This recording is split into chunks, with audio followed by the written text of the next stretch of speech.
Assalamualaikum warahmatullahi wabarakatuh. La ilaha illallah Muhammadur Rasulullah. Allahumma sholli ala Sayyidina Muhammad wa ala ali Sayyidina Muhammad. Sahabat-sahabat, topik kita kali ini adalah membangun kehidupan yang setiap suasana itu dalam keadaan rileks, damai, santai secara batin. Dan bahasa singkatnya, hidup itu selalu merasa lega selalu. Untuk mencapai itu, sahabat-sahabat, kali ini kita akan berliterasi bersama-sama, membacai kembali syarah guru kita semuanya, Mbah Sholeh Darat, yang menjelaskan dari kata-kata hikmah kitab hikam yang ditulis Ibnu Athaillah pada hikmah yang keempat. Di dalam hikmah yang keempat kitab hikam, Ibnu Athaillah menuliskan satu hikmah yang bunyinya begini, sahabat-sahabat. Istirahatkan dirimu atau pikiranmu dari kesibukan mengatur kebutuhan duniamu. Sebab apa yang sudah dijamin diselesaikan oleh selain kamu. Tidak usah engkau sibuk memikirkannya. Artinya, pola hidup kita yang tidak banyak berpikir, pola hidup kita yang tidak banyak risau, pola pikir hidup kita yang tidak banyak gundah, itu karena meletakkan pola pikir bahwa segalanya itu sudah dalam skenario Allah. Nah, kalimat hikmah Ibnu Athaillah dalam hikmah yang keempat kitab Al-Hikam ini dijelaskan oleh guru kita Mbah Sholeh Darat.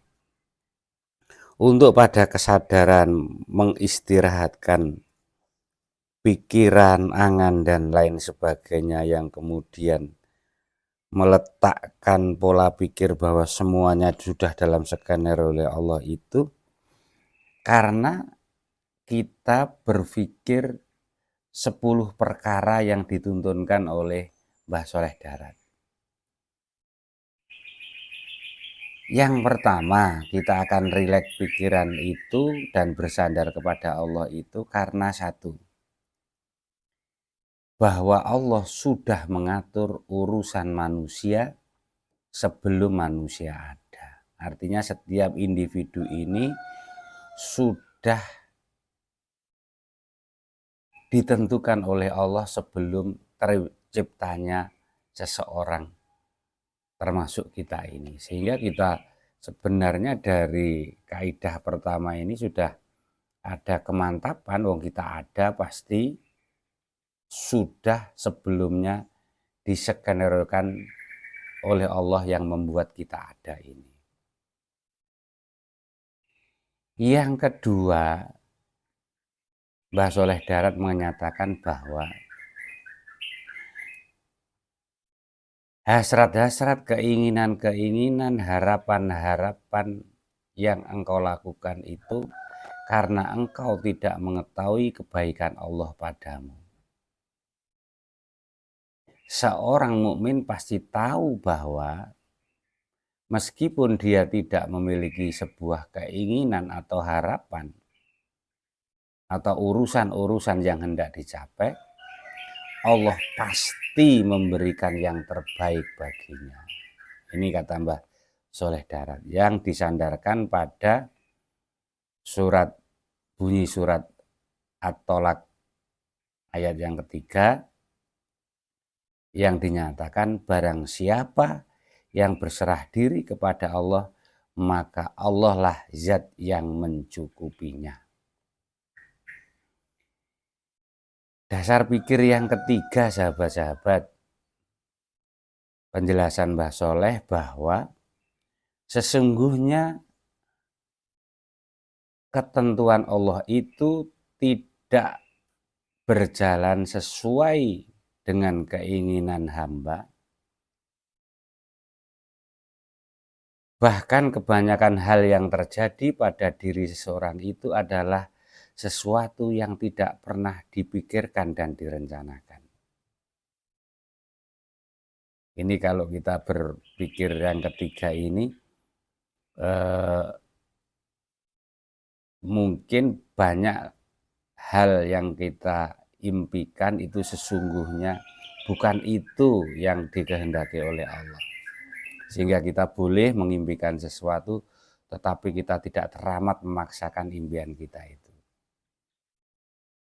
Dasar pikir yang keempat, kata Mbah Soleh, ketahuilah bahwa Allah lah yang menguasai segala kerajaan di 7 langit, 7 bumi, alam ars, ya, dan tidak ada satupun yang ikut serta berkuasa. Kesemuanya itu tunduk pada apa yang diperintahkan oleh Allah dan berserah diri, maka menjadi satu jalan yang terbaik setelah kita berikhtiar.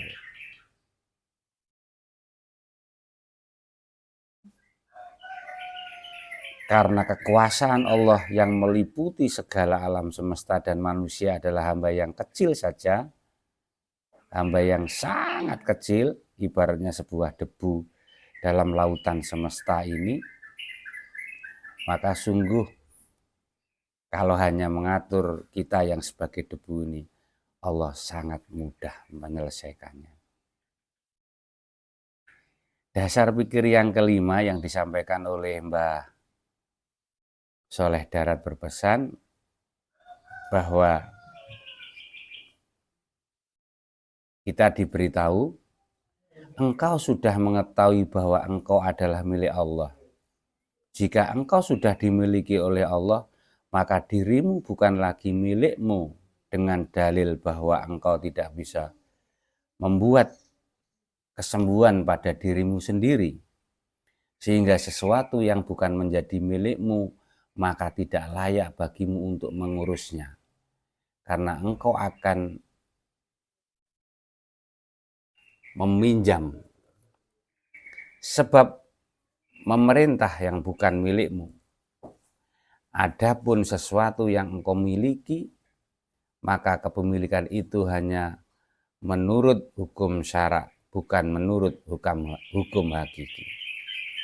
Jadi kita ini semuanya milik Allah, maka janganlah kemudian kita merasa memiliki diri kita sendiri. Dengan kesadaran begitu, kita ini hanya sebagai milik Allah, terserah Allah yang memiliki kita ini bagaimana mengaturnya, sesuatu yang dimiliki oleh Allah.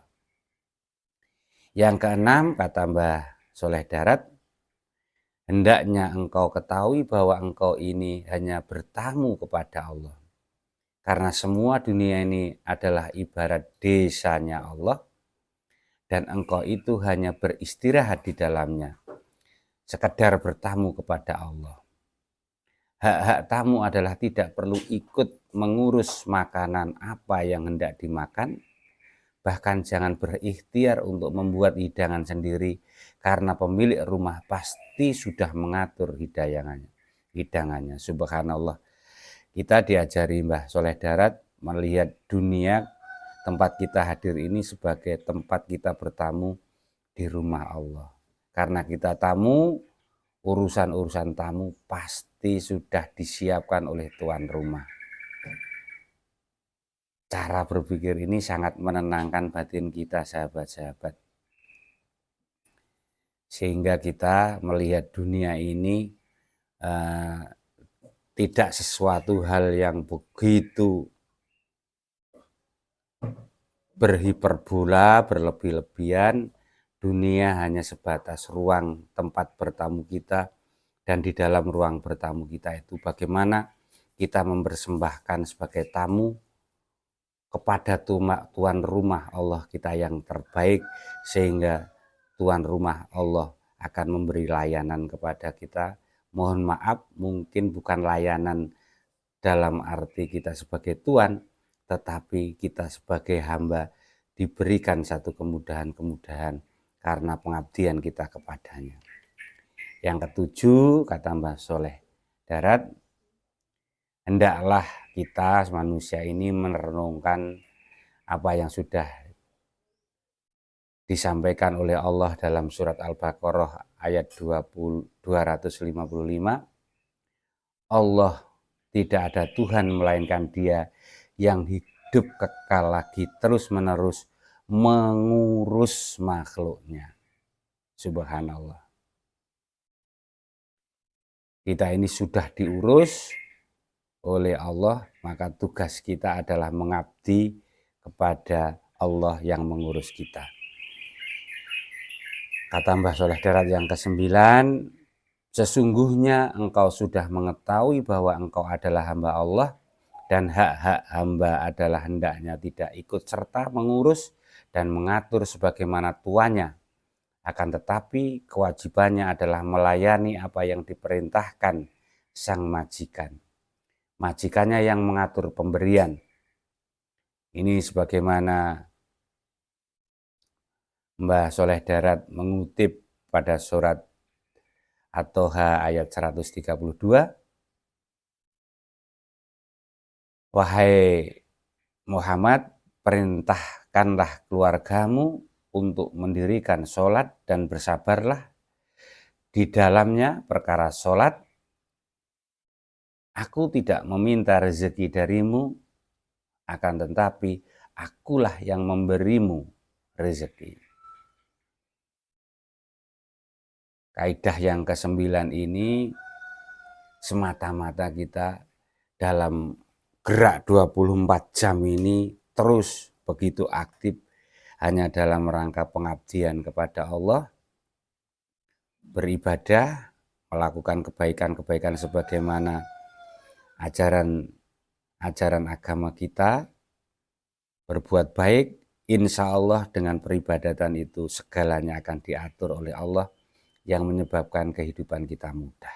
Dan yang terakhir, kata Mbah Soleh, agar kita bisa merasa rileks dalam kehidupan ini, sesungguhnya engkau tidak mengetahui tentang akhir suatu perkara dan engkau tidak bisa memperkirakannya. Engkau menganggap suatu perkara itu bermanfaat, namun nyatanya membahayakan. Engkau anggap berbahaya, tapi nyatanya bermanfaat. Subhanallah. Kita sangat bodoh, sahabat-sahabat. Kita sangat tidak tahu. Kita sangat sering keliru dalam hidup ini. Apa yang kita kira baik ternyata bagi Allah tidak baik. Apa yang kita kira tidak baik ternyata baik. Moga-moga kita senantiasa dituntun oleh Allah memiliki hati yang selalu bersandar kepadanya, hati yang selalu setiap saat bertaut kepadanya, dan senantiasa taat melaksanakan apa yang diperintah, meninggalkan apa yang dilarang, dan insya Allah segalanya akan diatur oleh Allah dalam kemudahan. Kita hanya sebagai hamba, Allah lah yang mengatur kita segalanya. Tugas kita hanya setiap saat melakukan peribadatan dan kebajikan-kebajikan hidup. Semoga Allah menuntun, dan jikapun kita bisa melakukan kebajikan dan beribadah, itu pun adalah kehendak Allah. Semoga bermanfaat. Ihdinas siratal mustaqim. Assalamualaikum warahmatullahi wabarakatuh. Salam Rahayu.